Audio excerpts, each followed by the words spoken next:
no es fácil, porque necesitamos realmente estar seguros de lo que el Señor nos quiere trasladar.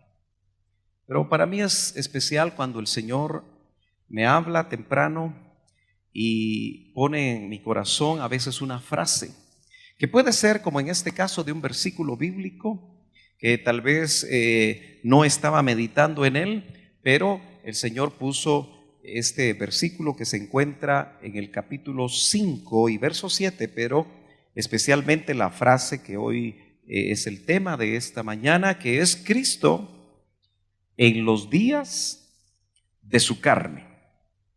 Cristo en los días de su carne. Y dice Hebreos capítulo 5 y verso 7, usted dice amén si lo tiene. Gloria a Dios. ¿Dónde están los hermanos? Aquí están los hermanos. No se me han dormido.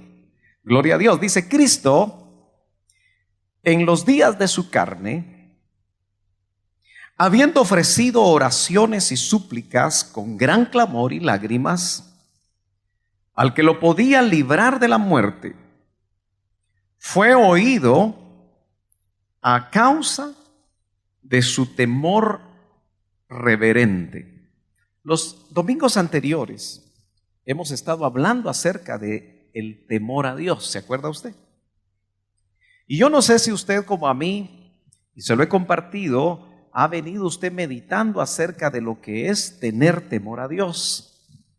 No sé si el Espíritu Santo a usted le ha hablado, porque el Espíritu Santo habla en situaciones específicas, y cuando usted está a punto de decir algo o de hacer algo que usted sabe que no le agrada a Dios, ¿quién de ustedes ha recibido de parte del Espíritu? Hay que tener temor de Dios. ¿Alguno de ustedes? A mí me ha pasado, porque antes de hablar algo tenemos que tener temor de Dios. Cuando nos piden una opinión acerca de alguien, tenemos que tener temor de Dios. Cuando estamos viendo algo que el Espíritu Santo, ya le dije a usted que funciona como un semáforo, como ese semáforo que está ahí, tiene 3 luces, ¿verdad? Tiene una verde que dice adelante, tiene una amarilla que dice precaución.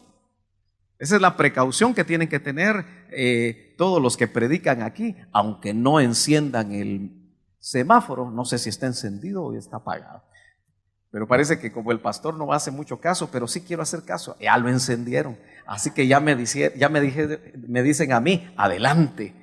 Cuando pongan el amarillo no sé si voy a hacer caso, pero usted ore para que haga caso. Así nos vamos más temprano todos. Pero mire, óigame, es importante que nosotros nos demos cuenta que a veces el Espíritu Santo nos pone un rojo y nos dice, acuérdate que tienes que tener temor a mi persona. Porque delante de Él, hermano, nosotros estamos desnudos. Y usted sabe que no podemos huir de su presencia. ¿A dónde nos vamos a ir? Dice el profeta Abdías. Si nos vamos hasta lo más alto, ahí por la luna o más allá, ahí está Él, dice el profeta. Si nos vamos a lo profundo de la mar, ahí está Él también. Así que no nos podemos escapar, hermanos amados. Y es interesante entonces que el apóstol, o mejor dicho, el autor, aunque yo creo que Pablo escribió Hebreos, pero si usted no está de acuerdo conmigo no hay problema, dice que fue oído a causa de su temor. El hijo tenía temor reverente al padre. Y el hijo dice, mi padre y yo uno somos.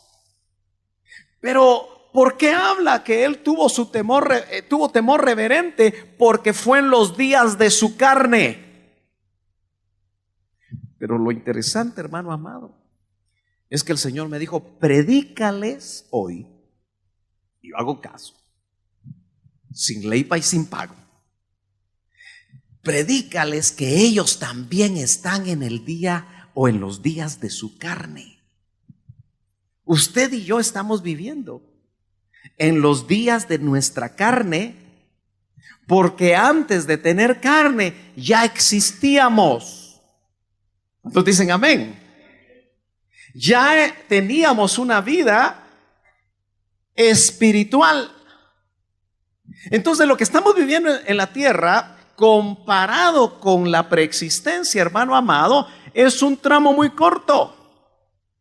Pero la pregunta es, ¿qué hizo Cristo en los días de su carne? ¿No cree usted que debemos nosotros imitar lo que Él hizo? Porque si nosotros imitamos lo que el Señor hizo, seguramente nosotros vamos a encontrar el plan, vamos a encontrar el camino, vamos a encontrar la meta, el propósito de Dios en nuestras vidas, que es lo que nosotros deseamos con todo nuestro corazón el poder experimentar. El verso 8 del mismo pasaje, del mismo capítulo dice, aunque era hijo. Y es que aquí, aunque están todo con mayúsculas en su Biblia, está hijo con una mayúscula, ¿verdad? No era cualquier hijo. Y en el griego es más elocuente, porque dice, aunque era huíos. Y ese título se le da solo al Hijo de Dios.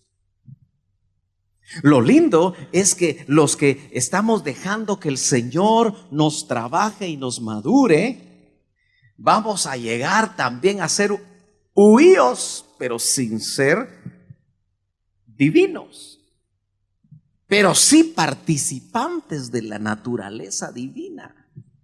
Y yo no sé si usted entiende eso, porque si lo entendiera dijera amén, como toda buena iglesia pentecostal.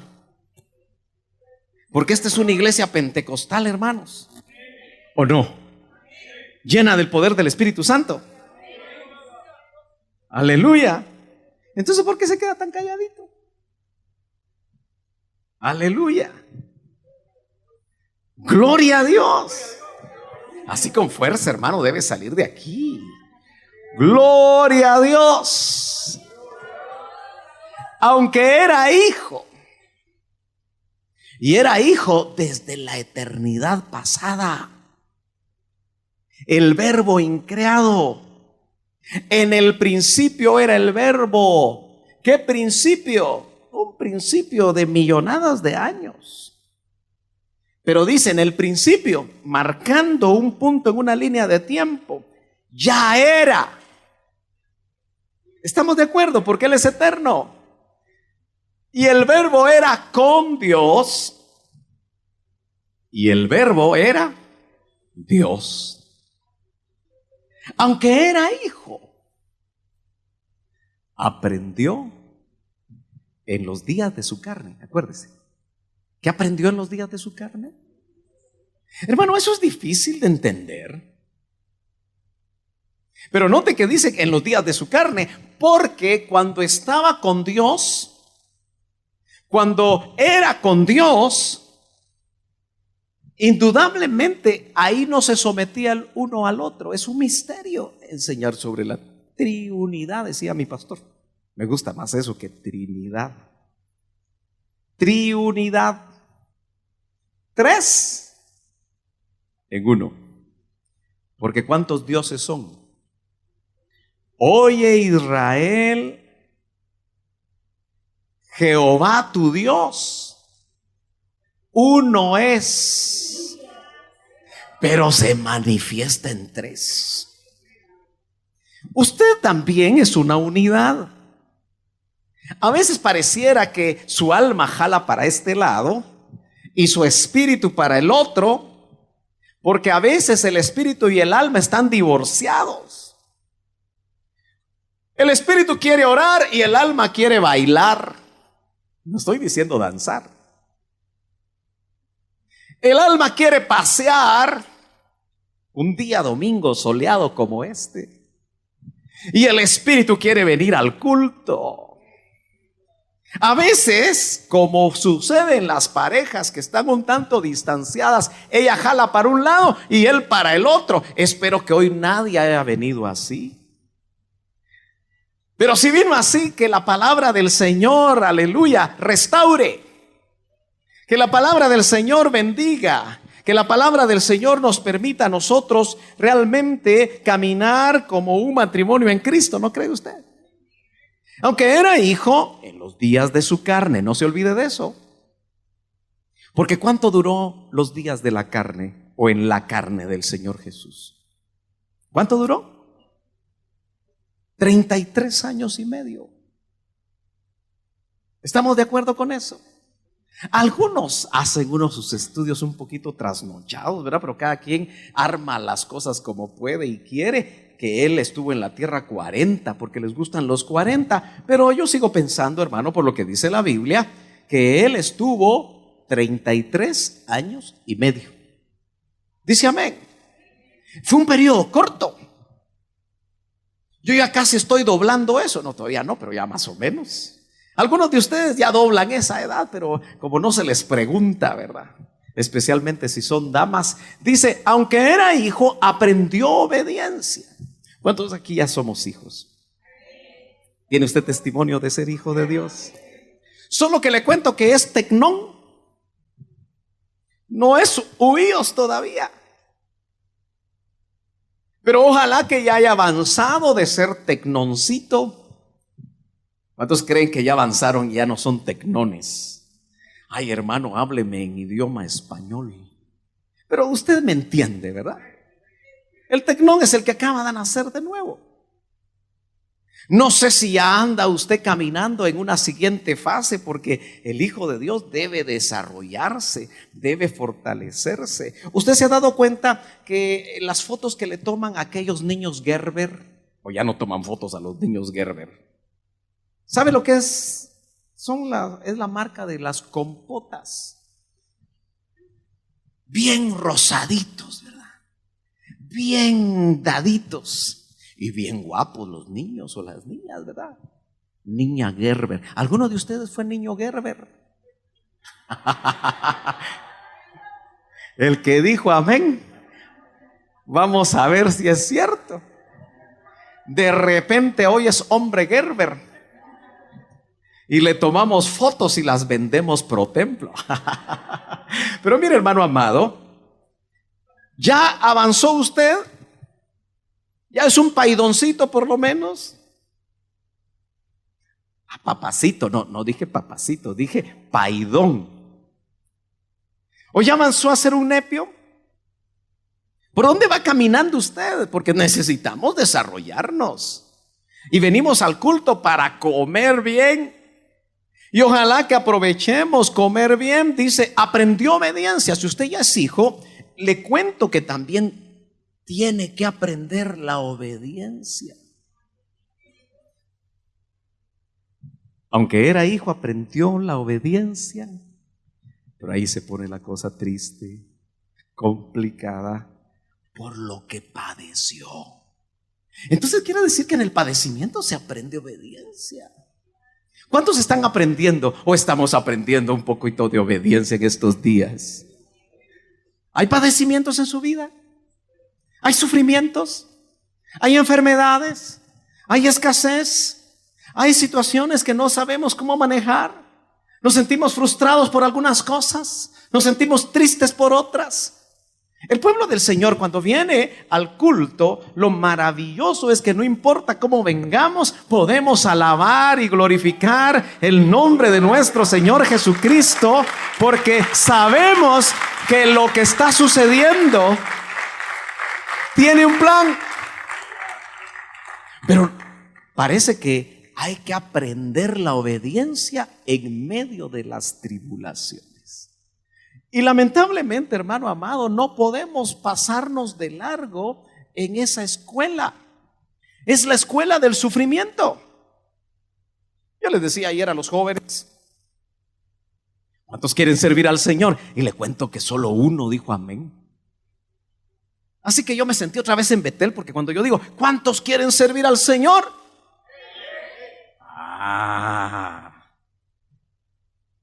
¿Usted dijo eso amén delante del Señor? ¿De verdad lo hizo delante del Señor? Porque Él lo mira. Y no importa la edad. No importa si usted ya está muy grande, porque al fin y al cabo el Señor usó a Moisés y lo empezó a usar a los 80. Y le dio 40 años para usarlo. Le dio fuerza. Josué, cuando conquistó una de las cosas más difíciles que tenía que conquistar, ya estaba grande ante la medida de los hombres.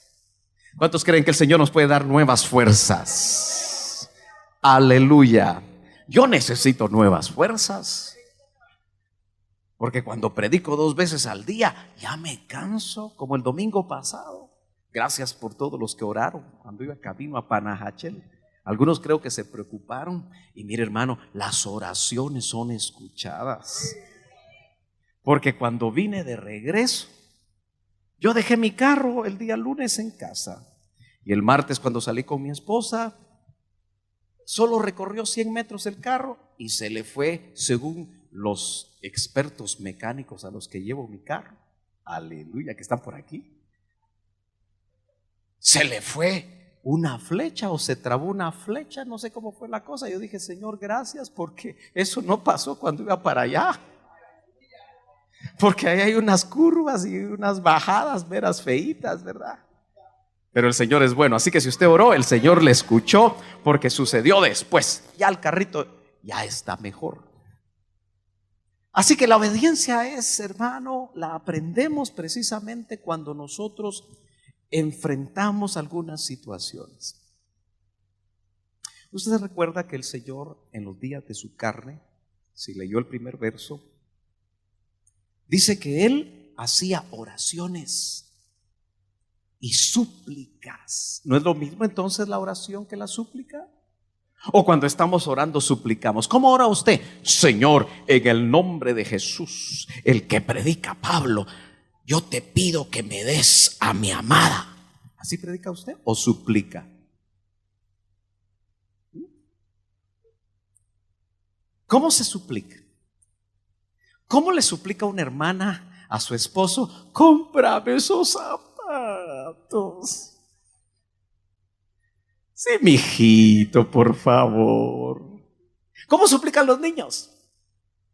Bueno, algunos no suplican, algunos hacen berrinches. Pero dice que el Señor hacía oración y súplicas. Yo lo quiero llevar a Lucas, el capítulo 22 y verso 44, a un momento crucial del Señor Jesucristo, nuestro amado Salvador. Y ojalá que también podamos decir nuestro amado Señor. Es más fácil decir Salvador que decir Señor. Pero aunque esto es una foto de una película que tal vez ni le gustó a usted, no se preocupe por la foto, pero trata de graficar el actor, porque es un actor. Yo no sé si mi Señor se parece a este actor, pero yo creo que es mucho más hermoso el Señor. Mucho más lleno de gracia. Pero creo que la foto, aunque no la ven, la escritura dice, y estando en agonía en los días de su carne.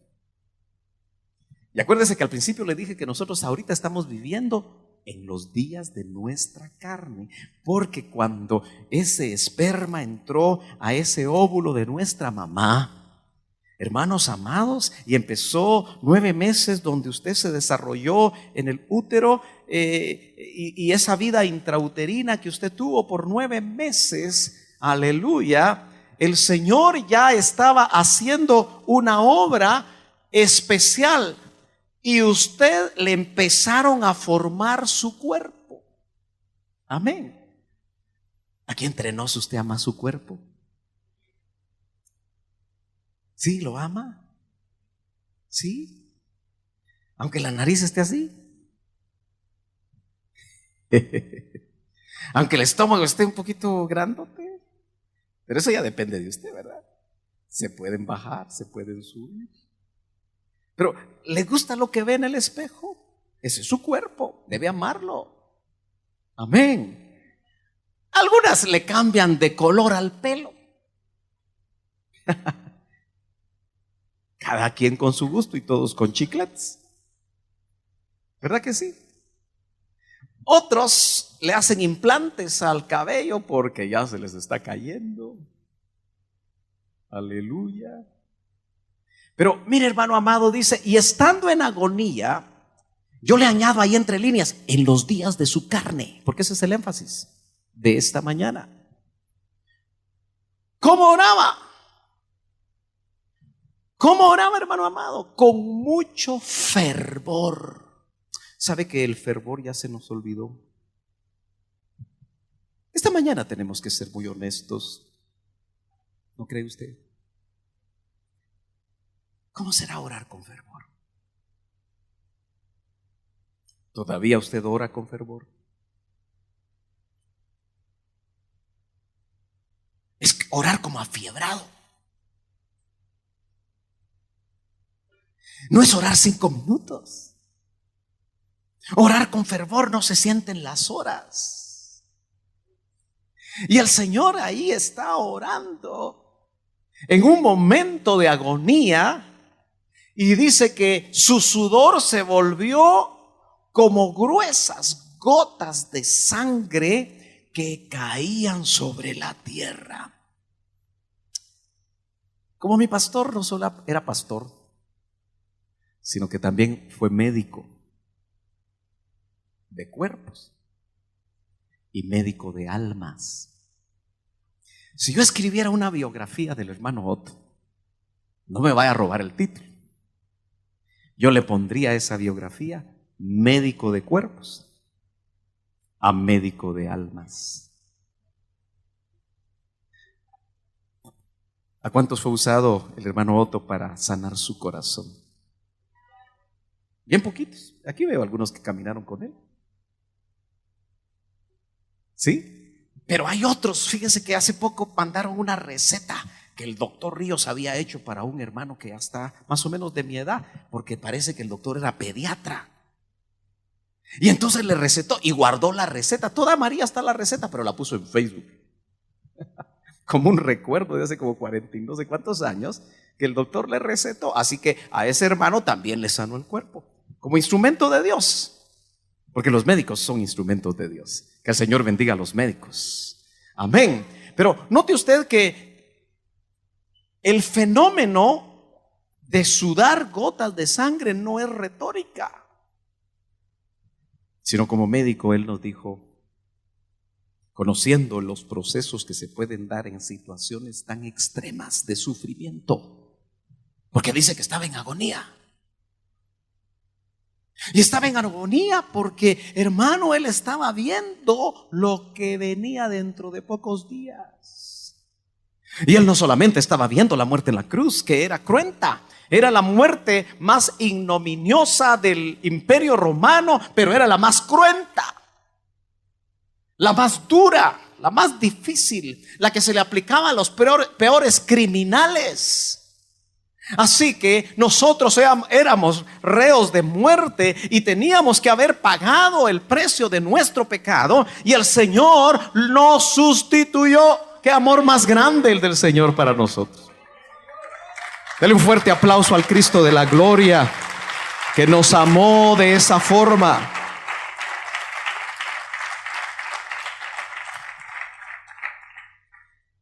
En esa película, fíjese que se ve algo muy llamativo, déjeme chequearlo. Es el mismo actor. Los que están cerca tal vez pueden ver que tiene en su frente gotas de sangre. Eso quisieron reproducir para hacer la película lo más cercano posible al original. Insisto, no se fije en el rostro, pero no sé si lo logra ver. Pero el doctor Ríos decía como médico, esto es ciencia, que nuestro Señor Jesucristo se trasvasó. Ese es el término. Yo no soy médico, pero le creo a este médico porque era muy honesto. No solo como médico, sino como ministro del Señor. Y esa trasvasación hizo que ya no saliera sudor, sino que salió sangre. ¿Se imagina lo que Él sufrió por nosotros en los días de su carne? Ninguno de nosotros ha tenido una experiencia de ese tipo, creo yo. Pero, hermano amado, sabemos entonces que Cristo en su preexistencia tuvo un diálogo. Eso lo dice la Biblia. Vamos a regresar un poquito.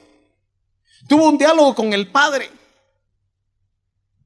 para venir a hacer a la tierra el plan que estaba escrito acerca de Él, para nuestra redención. Y eso era lo que ya estaba a punto de ser una realidad. No solamente Él estaba visualizando el morir físicamente, sino que delante de Él ya se estaba presentando, hermano amado, la experiencia más terrible que era experimentar lo que la Biblia llama la muerte segunda.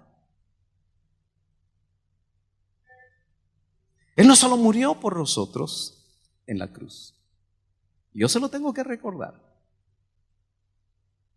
sino que Él bajó a las profundidades de la tierra.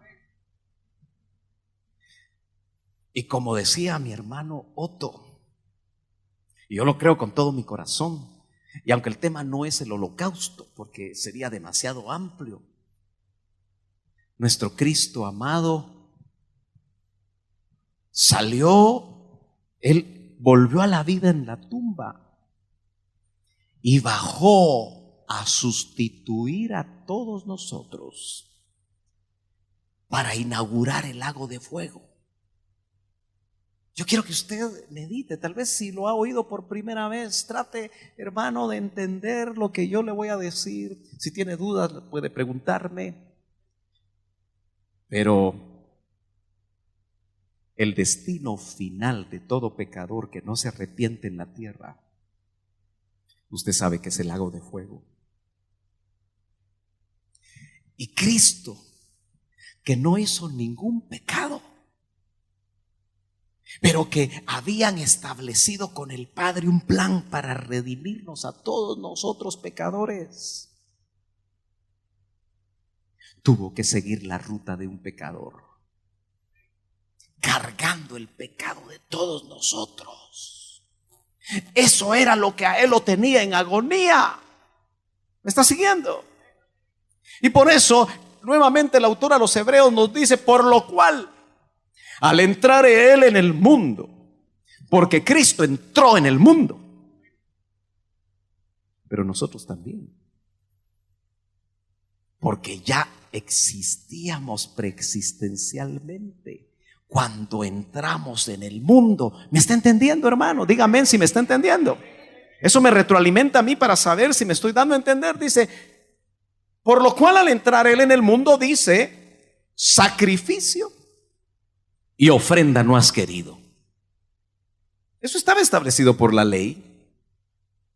Pero un cuerpo has preparado para mí. Ese es el diálogo entre el Padre y el Hijo.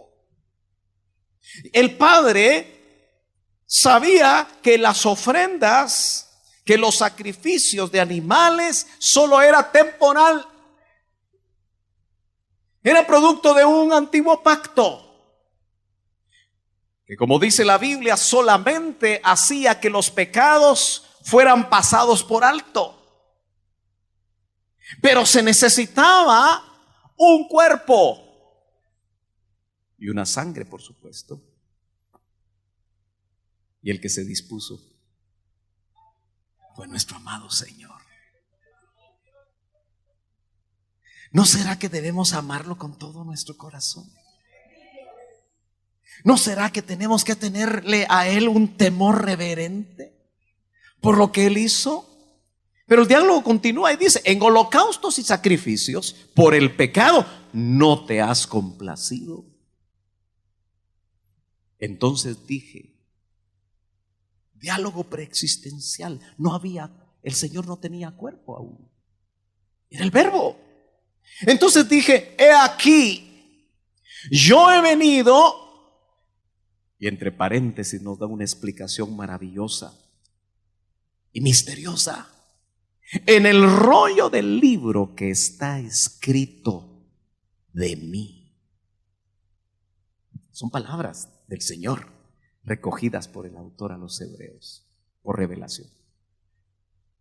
Hay un rollo que habla de la vida del Hijo en los días de su carne. Pero hermano amado, yo estoy seguro que usted también tiene su propio rollo.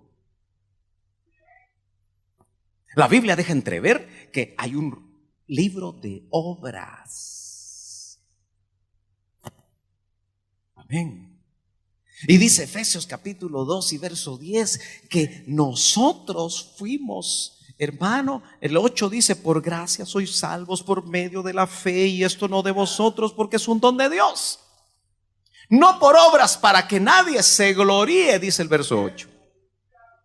Pero inmediatamente saltamos al verso 10 y dice, preparados para buenas obras. A usted lo salvaron para buenas obras, no para vivir mal, no para vivir feíto, no para ser un religioso de domingo.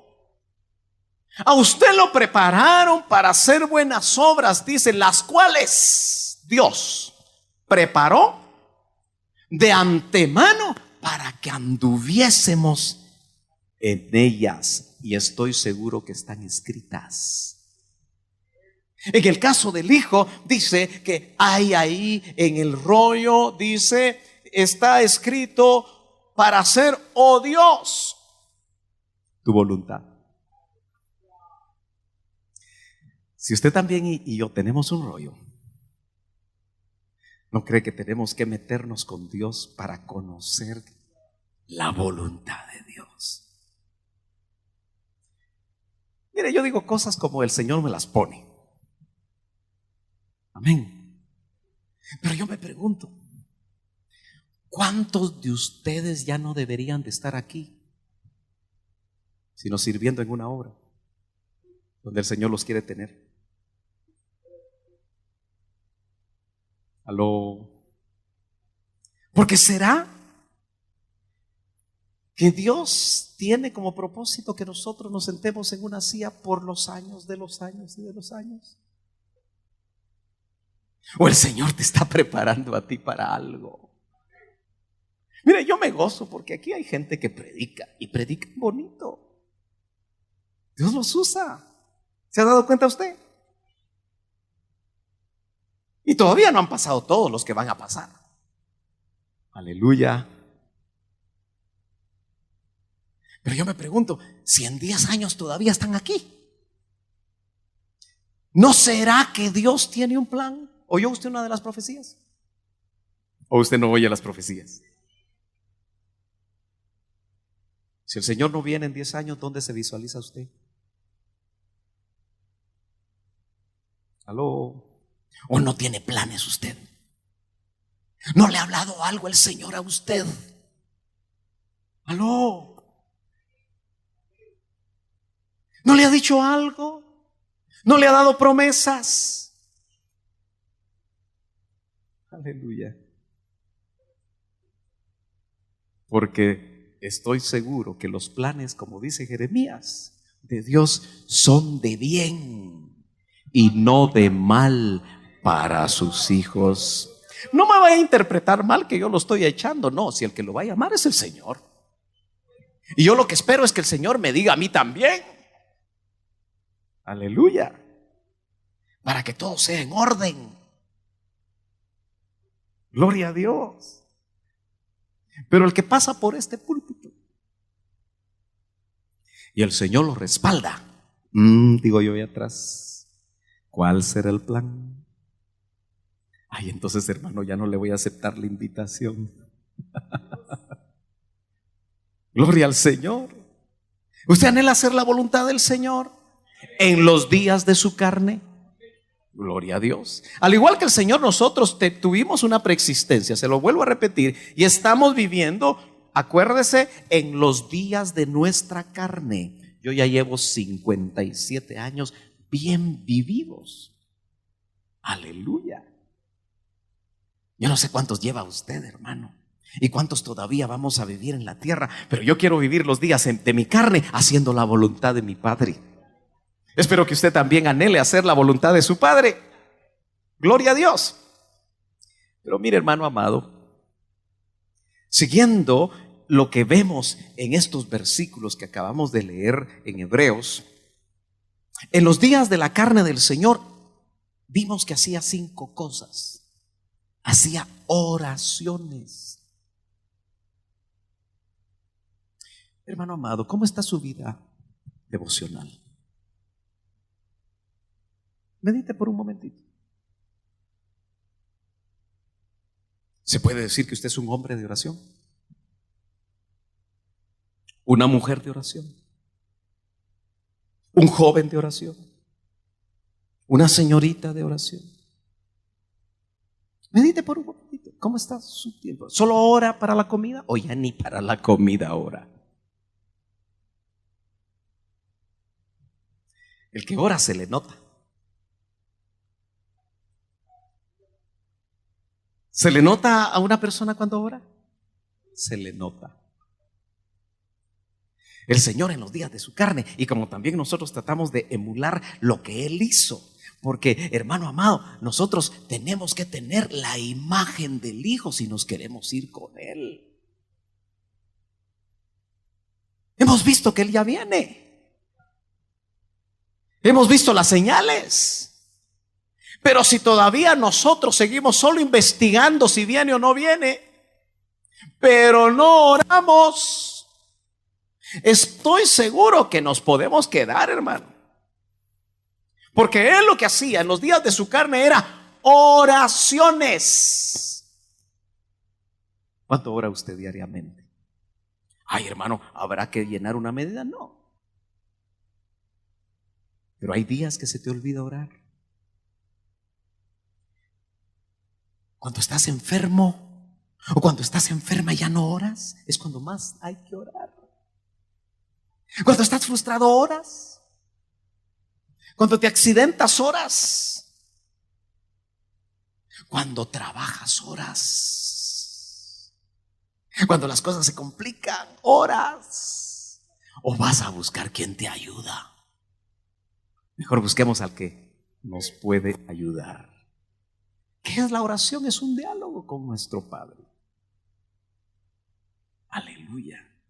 Pero ¿qué más hacía? Está en el verso primero que leímos. Él dice que hacía súplicas. Así que la oración debe ser con súplica.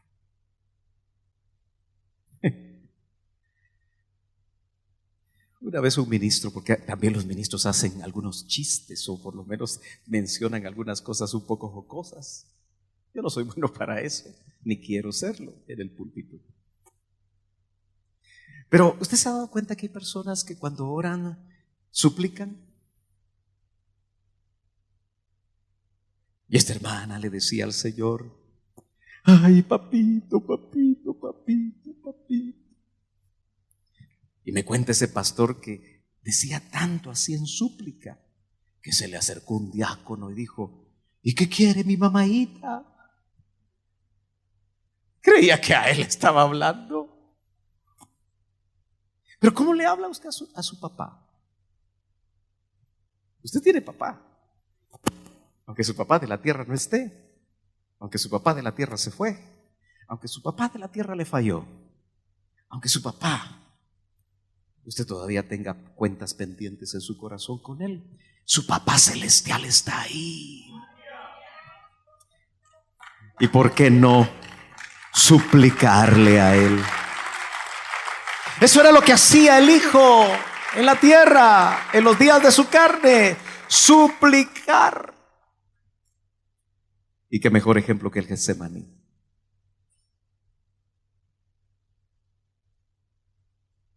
Tres veces pidió él que le quitaran esa copa.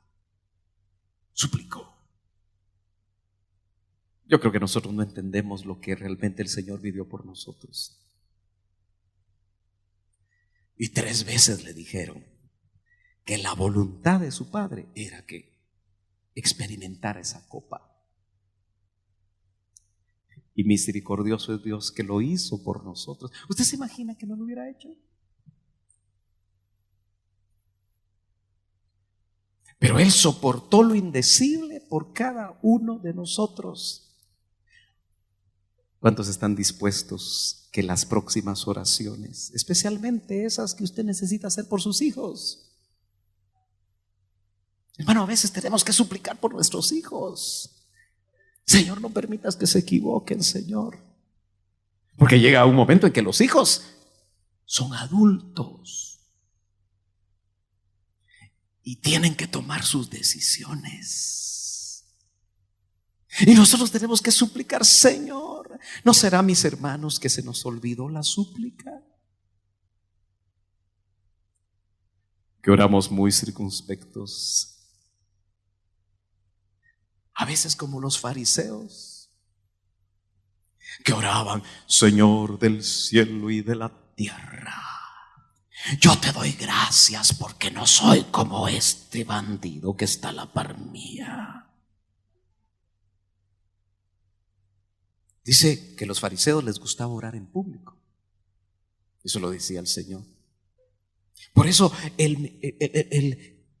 la instrucción para nosotros fue: cuando ores, entra en tu aposento, cierra la puerta y ora a tu Padre que está en lo secreto, el que te va a oír en lo secreto y te va a recompensar en lo secreto. Por eso, hermano amado, mire, los cultos a Dios, cuando nosotros participamos, no deberíamos de vernos nosotros los hombres, porque nosotros los hombres, hermano, deberíamos de ser invisibles.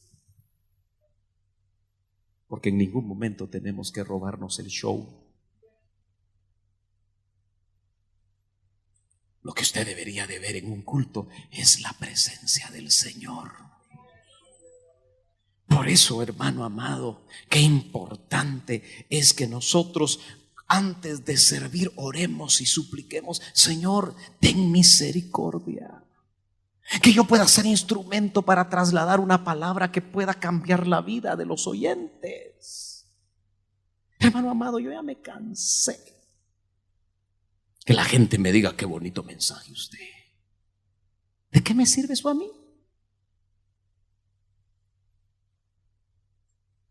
Pero si la gente termina impactada por parte del Espíritu Santo y yo empiezo a ver sus cambios, yo empiezo a ver lo que Dios está haciendo en sus vidas, entonces, Señor, yo voy a entender que me estás usando solo como un instrumento.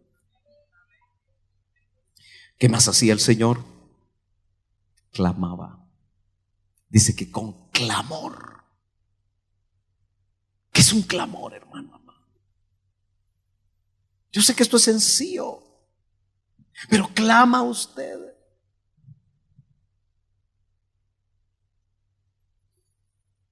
Hace poco oía yo a una persona decir que su hermano clamaba de madrugada y que a esa persona le caía mal que su hermano a las 5 de la mañana, 4 de la mañana estaba orando en el cuarto contiguo y no la dejaba dormir. Solo que cuando me lo contó, ese hermano ya no clamaba. A veces en nuestro llamado primer amor clamábamos y clamábamos, quizás subiendo la voz, buscando lugares. Por eso era bueno en aquellos tiempos ir a los montes. En aquellos tiempos que era mucho más tranquilo todo, la gente iba por días a los montes porque ahí clamaba y nadie se daba cuenta, pero el que escuchaba era el Señor. Hoy tal vez tú no tienes la oportunidad de clamar porque alguien te habla mal, alguien te dice cállate o alguien no te entiende, pero si vas en tu carro a solas, ¿por qué no vas clamando? Cierra los vidrios, pon el aire acondicionado, y si no tienes el aire acondicionado, pon un poquito bajo tus vidrios para que entre un poco de aire y no te me vayas a ahogar. Pero puedes ir clamando. Y clamar es hablarle. Algunas personas dicen: es que Dios no es sordo. Pero es que el clamor sale de lo profundo de tu corazón. El clamor es que si no clamas te mueres. Y por falta de clamor, muchas de nuestras vidas están como están. Por falta de clamor, muchas de las familias están como están. Por falta de clamor, nuestro país está como está, lleno de violencia. Pero también habían lágrimas. Hermano, ¿tú todavía lloras delante de la presencia del Señor? ¿Te derramas como lo hacía aquella mujer? Y lo hizo por un hijo. que hasta cierto punto era una meta de la tierra. Aunque era una madre que deseaba porque la importunaba la otra mujer. Pero ella derramaba su alma de tal forma que creyó el sacerdote que estaba borracha, porque ese sacerdote ya no tenía discernimiento.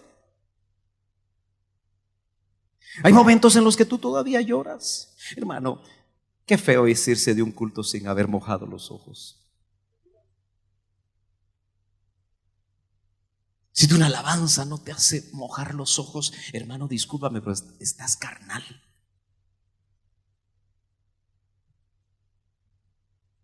Si leer la palabra, cuando el Espíritu te está hablando personalmente, no importa qué hora de la madrugada o de la noche, lo que sea, hermano amado, no se mojan tus ojos. Tal vez caíste en religiosidad.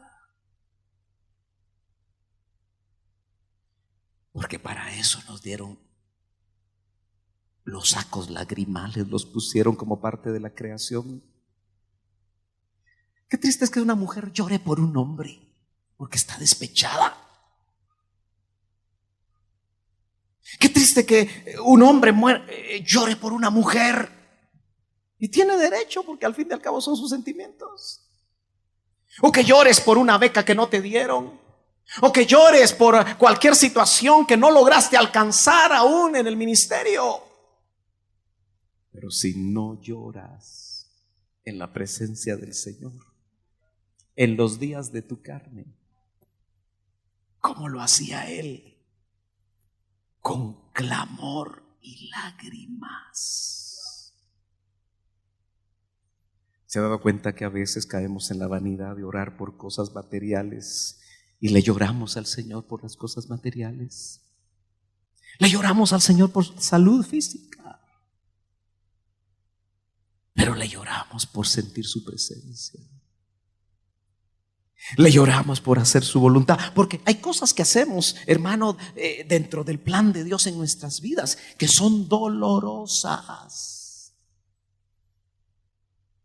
Alguien a veces tiene que dejar la comodidad de una congregación donde se ha desarrollado por un llamado de Dios a una tierra desconocida. Hay gente que le costó su carrera, su profesión, ganaba buen dinero, pero cuando el Señor llama, tiene que llorar su carrera, su libertad financiera, su tiempo. Tiene que llorarlo, porque el llamado es más grande. ¿Qué estás haciendo en los días de tu carne? Venir al culto nada más, un domingo como hoy, y sentirte bien. O en los días de nuestra carne estamos orando, suplicando, clamando, por lo que vale la pena llorar, por lo que vale la pena orar. Y lo más importante, lo hacía con temor reverente.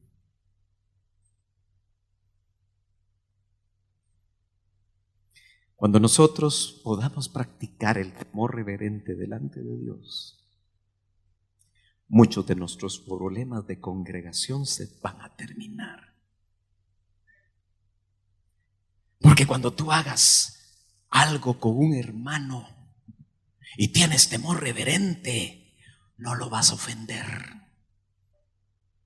por el temor reverente que le tienes al Señor. Cuando tú te relaciones con tu esposa, ya las esposas no van a llorar con el dolor que muchas veces lloran porque su esposo las trata mal, o viceversa. ¿Cuántos hijos lloran al ver a sus padres actuando como lo están haciendo? Porque ya no hay temor reverente, pero de eso ya hablamos. Y yo tengo que terminar, porque el tiempo, como siempre, se va. Solo vamos a leer algunos versos en Efesios 6:18 en cuanto a la oración. Dice: al mismo tiempo, con la ayuda del Espíritu, no pierdan ocasión de orar. Óigame bien, no pierdan con la ayuda del Espíritu, la ocasión de orar, insistiendo en la oración y en la súplica. Y para eso, mire lo que dice esta versión: espanten el sueño. ¿Lo lee? Y pidan constantemente por todos los consagrados. ¿Qué te espanta el sueño ahora? Tú sabes que ver mucha televisión afecta el cerebro, afecta los ojos. Tú sabes que las redes a la distancia, que muchas veces algunas personas miran por más de 2 o 3 horas un celular, les quita el sueño. ¿Has leído eso? ¿Sí? ¿Te has dado cuenta de eso? ¿Por qué no dejar esas cosas? Yo le cuento que el Facebook ya no está en mi celular. Fuera Face. Pero eso es algo que le tiene que decir el Espíritu a usted. Aló. Aunque yo al Facebook lo uso para bendecir al pueblo de Dios. Pero mejor que otras personas lo hagan, que me ayuden. ¿Me está siguiendo? Porque aquí nos invitan en esta versión, que es una paráfrasis, pero me llamó la atención: espanten el sueño y pidan constantemente por todos los consagrados. ¿No sería bueno hacer una vigilia personal de vez en cuando? Ahí en su casa, ahí en su cuarto, guiado por el Espíritu Santo. En 2 Corintios 10:3 dice: pues aunque andamos en la carne, son los días de nuestra carne, no luchamos según la carne, porque las armas de nuestra contienda no son carnales, sino poderosas en Dios para la destrucción de fortalezas.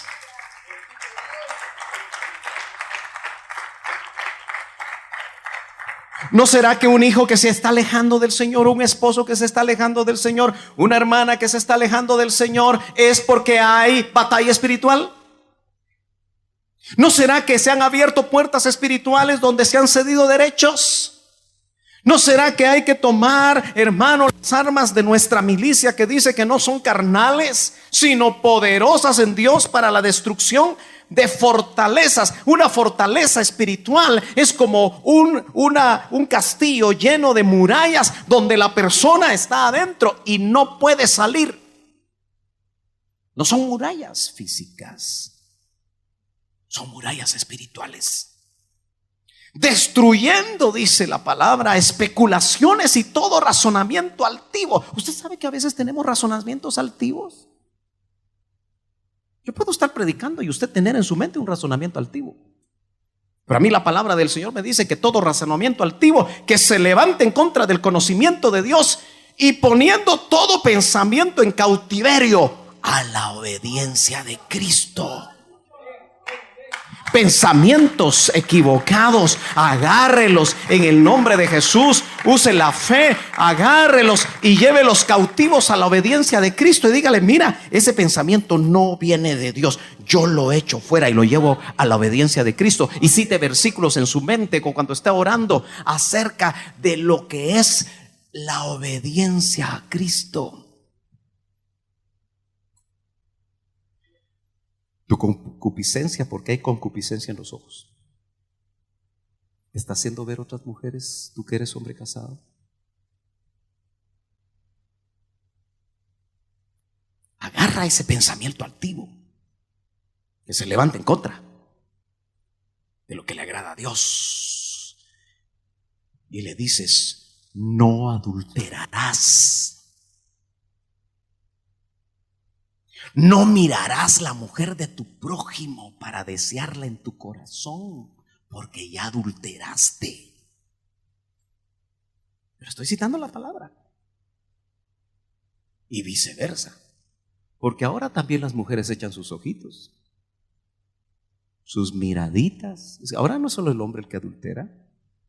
Aló, ¿tú sabes que hay adulterio del alma?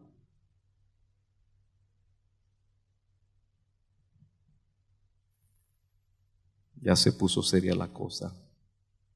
Y estando preparados para castigar toda desobediencia, cuando vuestra obediencia sea completa. Pablo les hablaba a los corintios que no vivían muy bonito al principio. ¿Te acuerdas que no vivían muy bien? Estaban llenos de dones. Eso quiere decir que los dones del Espíritu no necesariamente hablan de santidad, sino de propósito de Dios para usarlos. Aunque obviamente la santidad te va a permitir que esos dones seas un instrumento de Dios, de mucha bendición. Pero los corintios no les gustaba obedecer. Yo no sé si a los de Betel les gusta obedecer. Lee un 30% que dijo amén. Así que hay un 70% que lo está pensando. Pero mire, hermano, ese versículo a mí me preocupa mucho, porque quiero que lo entienda conmigo. Pablo no se tomaba, cuando miraba la desobediencia de los corintios una y otra vez, ya no se tomaba el tiempo para castigar desobediencias. Porque dice, y estando preparados para castigar toda desobediencia, que eso es una función ministerial pastoral. Castigar desobediencias. No de parte de nosotros. Pero dice, lo voy a hacer. Me voy a preparar para hacerlo. Cuando esté seguro que ustedes van a obedecer, es lo que está diciendo.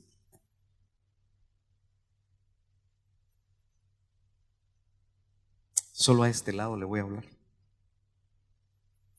A ver si escuchan los de allá. Y después me voy a ir para allá para ver si escuchan los de aquí. Pero hermano, a mí ya me está pasando que veo a personas que les he hablado antes. Y ya el Señor me dice, ya no le digas nada. Déjalo. Déjala.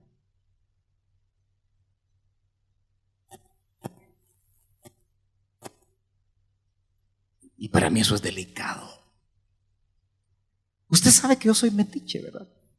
Yo me imagino que usted dice, mi pastor metiche. Porque le llamo cuando usted no viene. Le pregunto, ¿y por qué no viniste? Si no fuiste a una actividad de chute, le pregunto, ¿y por qué no fuiste? Nos hiciste falta. Y algunos se ponen serios. Mejor sigo, porque tengo que terminar. Debemos aprender obediencia, según dice la parte del verso 8 que leímos al principio, en nuestros padecimientos. Mire lo que dice Santiago. Tened por sumo gozo, hermanos míos, el que os halléis en diversas pruebas, sabiendo que la prueba de vuestra fe produce paciencia, y que la paciencia tenga su perfecto resultado, para que seáis perfectos y completos sin que os falte nada. Así que en las pruebas lo que aprendemos es obediencia.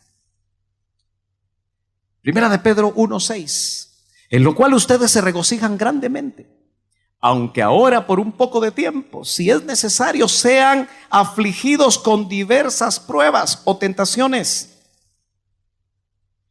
para que la prueba de la fe de ustedes, más preciosa que el oro que perece, aunque probado por fuego, sea hallada que resulte en alabanza, gloria y honor en la revelación de Jesucristo. Lo que nos va a permitir a nosotros no alejarnos de él avergonzados cuando aparezca es obediencia, que en los días de la carne del Señor la aprendió bajo el sufrimiento. Entonces, hermano, si usted está pasando sufrimientos, ¿quién puede levantar su mano así con libertad? Está pasando alguna clase de sufrimientos. Son bastantes. Yo también levanto mi mano. Siempre hay sufrimientos de algún tipo. Pero la palabra del Señor dice que en medio de esos sufrimientos nos van a enseñar obediencia, que nos va a preparar para estar delante de Él y no ser avergonzados. Termina el verso 9 diciendo: y habiendo sido hecho perfecto en los días de su carne, obedeciendo al Señor, aprendiendo obediencia y haciendo lo que Él hacía, le permitió ser hecho perfecto en los días de su carne. Vino a ser fuente, autor de eterna salvación para todos los que le obedecen. Hermano amado, la obediencia es tan importante. Y 1 Pedro 1:2 dice: según el previo conocimiento de Dios Padre por la obra santificadora del Espíritu, para obedecer. ¿Cómo puedo yo obedecer? Déjate que el Espíritu haga su trabajo, nada más. Pero dice, para obedecer a Jesucristo. Es lo que el Espíritu hace. Y algo muy importante que no se nos debe de olvidar: y ser rociados. Hay sangre derramada en la cruz del Calvario, pero también hay sangre rociada. Muchos la unen y dicen es lo mismo. No es lo mismo. Su sangre se derramó en la cruz del Calvario. Pero nota que para obedecer, dice Pedro, dice para obedecer a Jesucristo. Y como un trabajo adicional, y ser rociados con su sangre, porque el rociamiento de la sangre de Cristo, según el apóstol Pedro, nos ayuda a obedecer. Y hoy, antes de irnos, en el nombre del Señor vamos a rociar de esa sangre para obedecer. Es una operación espiritual. ¿Cuántos creen en su corazón que la sangre rociada nos va a permitir obedecer, aún en medio de las situaciones difíciles? Y el verso 10 termina diciendo: siendo constituido en los días de su carne por Dios sumo sacerdote según el orden de Melquisedec. El Hijo vino como sacerdote en el orden de Melquisedec, de la tribu de Judá, donde no salían sacerdotes. Y ahora, no solamente después de resucitado, si usted lee los contextos, porque Él resucita con su cuerpo, aleluya, con señales en sus manos y en sus pies, y lo constituyen por todo lo que vivió en los días de su carne, sumo sacerdote según el orden de Melquisedec. ¿Cuántos saben que nosotros ahora somos sacerdotes? Nosotros hemos sido llamados a ser sacerdotes en el orden de Melquisedec. No podemos ser arónicos porque no somos judíos, no venimos de esa tribu, pero en Cristo nos han hecho sacerdotes en el orden de Melquisedec. Yo ya terminé. ¿Por qué no se pone de pie? Aleluya.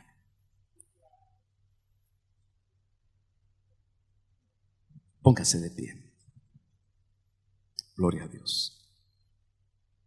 Aleluya. Gracias, Señor Jesús. ¿Por qué no levanta ahí sus manos? Levante sus manos.